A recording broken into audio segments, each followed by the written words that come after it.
Assalamualaikum warahmatullahi wabarakatuh. Perkenalkan, nama saya Sonia Agustina, NPM 1940606005, BK Lokal A1.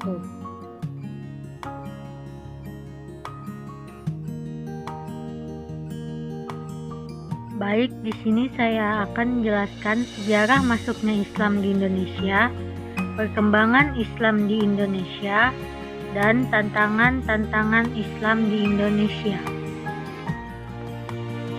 Sejarah masuknya Islam di Indonesia. Islam pertama kali diperkenalkan di Indonesia oleh dinasti Umayyah, yang dimana ia mendirikan perdagangan di Sumatera yang letaknya di pantai barat. Indonesia terkenal akan rempahnya, ramai dikunjungi oleh pedagang di penjuru dunia. Para pedagang Muslim ini berdatangan ke Indonesia untuk berdagang dan sudah berabad-abad lamanya. Seperti yang dikemukakan oleh ahli sejarah Ahmad Mansur Suryanegara, ia membagi perbedaan pendapat terkait awal masuknya Islam di Indonesia. Ada 3 teori, yaitu teori ini didukung oleh pendapat W.F. Sutherham dalam bukunya berjudul The Islam and the Counts in the Archipel. Ia menyatakan bahwa Islam masuk ke Nusantara pada abad ke-13. Hal ini didasarkan pada batu nisan Sultan Malik As-Saleh, Sultan pertama dari Kerajaan Samudra Pasai, yang wafat pada tahun 1297. Teori ini didukung oleh para sejarawan Muslim seperti Profesor Hamka, yang mengatakan bahwa Islam sudah datang ke Indonesia pada abad pertama Hijriah, yakni kurang lebih pada abad ke-7-8 Masehi, yang langsung dari Arab. Selain itu, Hamka mengemukakan bahwa Islam masuk ke Indonesia pada abad ke-7 Masehi berdasarkan berita Cina dinasti Tang yang mengatakan bahwa ada daerah pemukiman pedagang Arab Islam di pantai barat, Sumatera. Sedangkan teori yang menyatakan bahwa Islam masuk pada abad ke-13 Masehi yang ditandai dengan berdirinya Kerajaan Samudra Pasai dikatakan bukan sebagai awal masuknya Islam, tapi merupakan perkembangan Islam di Nusantara.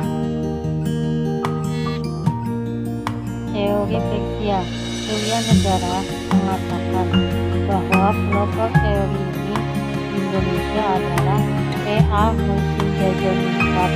Hal itu didukung dengan adanya kebudayaan yang ada di kalangan masyarakat Islam di Indonesia dirasakan serupa dengan kebudayaan Persia. Sebagai contoh adalah arsitektur dan sebagainya.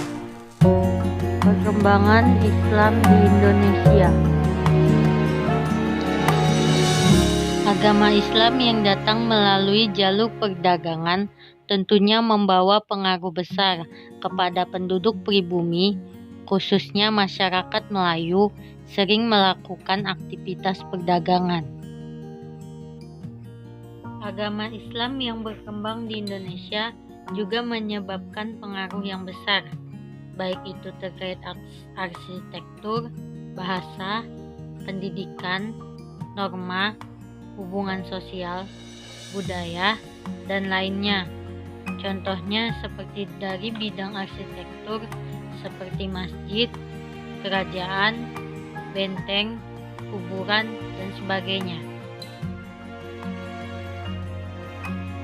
Di bidang bahasa, terlihat beberapa kosakata Indonesia merupakan adaptasi dari bahasa Arab, seperti masjid, kursi, ustadz, umat, kitab, dan sebagainya. Sedangkan di bidang pendidikan, kita dapat melihat banyaknya sekolah-sekolah keislaman seperti pondok pesantren, madrasah ibtidaiyah, madrasah sanawiyah, madrasah aliyah, TPA, dan MDA, serta perguruan tinggi Islam lainnya.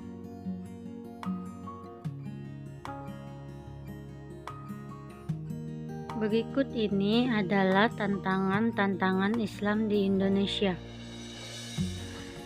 Yang pertama, kewibawaan pemerintah. Fenomena yang terkait dengan politik, maka pemerintah merupakan tuntutan yang paling segera ditegakkan, bahkan harus.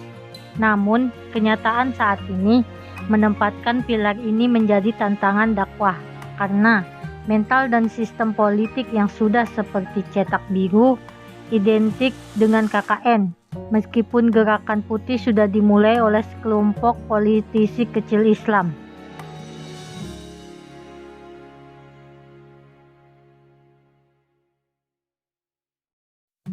Kedua, peradilan. Di negeri ini menjadi bagian yang akan sangat berkontribusi pada kekecewaan publik dan muncul afiliasi kelompok atau tindakan main hakim sendiri. Jika masyarakat sekarang ini tidak lagi merasa terlindungi keadilannya, maka kecenderungan untuk mencari keadilan dengan cara atau melalui kelompok lain yang sudah bisa dipastikan terjadi.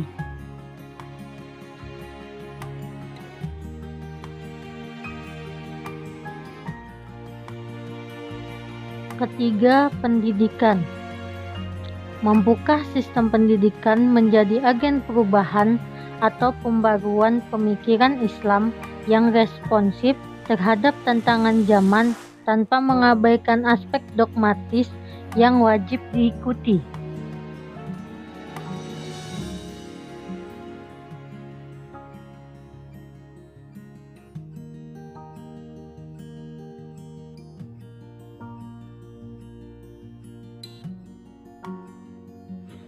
Sekian dan terima kasih. Wassalamualaikum warahmatullahi wabarakatuh.